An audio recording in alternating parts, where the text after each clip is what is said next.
Alright, today we're going to do an oil change on this Cub Cadet lawnmower.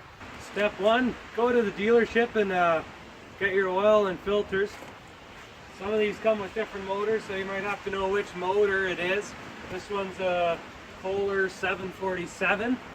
The next thing you're going to want to do is let your lawnmower run for a while, so that we can get the oil warmed up and it'll run freely. So run it for, say, 10 minutes. Step three, grab something you can drain your oil into, and grab your wrenches that you need to take out the oil plug. On this one I need a 19 mil and a 12 mil. Step four, we're going to drain the oil. On this Kohler 747, it's right in under here.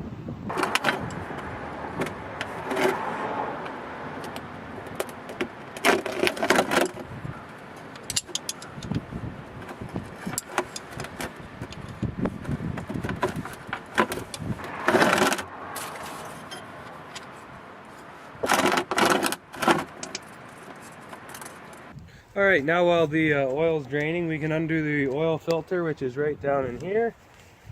Now you're going to want to make sure that the oil pan is also hovering over here where the oil is going to flow out of the oil filter. Or else you have a mess on the driveway. Okay, grab your new filter. A little oil on there. We can dab it on the O-ring. And we'll slide it back in there.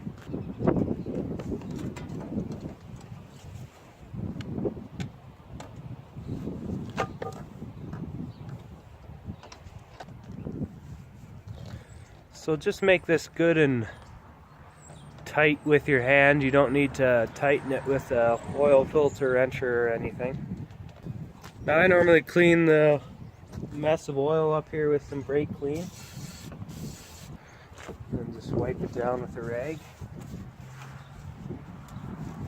Okay, our oil is just dripping now, so we can throw that oil plug back in there again.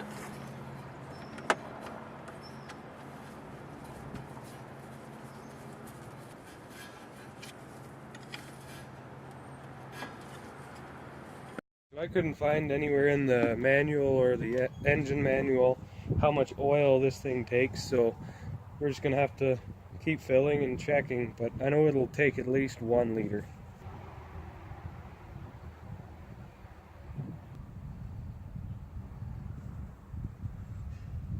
Now I'm using 10W30 here. Your owner's manual should tell you what kind of oil you need. So we're gonna fire it up and then we'll check it again after it's run for a bit. Right about now I've put in, I'm going to say about 1.75 liters. Alright, time to fire it up.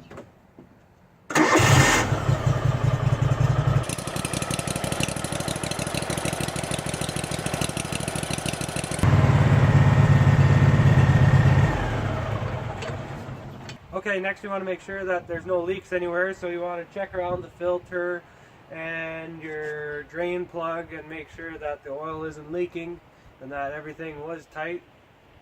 After running it, you're going to want to wait about a minute and recheck the oil level. Now as you can see, we're just a little above the add line, so we're going to go ahead and add some more oil.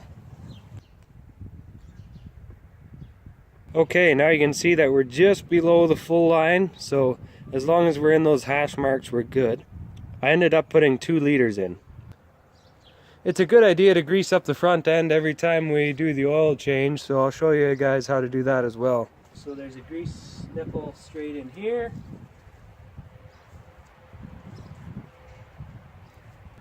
And another one straight in here. And the third one is in on the rim. Then do the same thing on the opposite side. Alright, that's it for an oil change. You can check the tire pressures as well while you're at it if you want. If you guys have any questions, leave a comment below and I'll try to get back to you as soon as possible.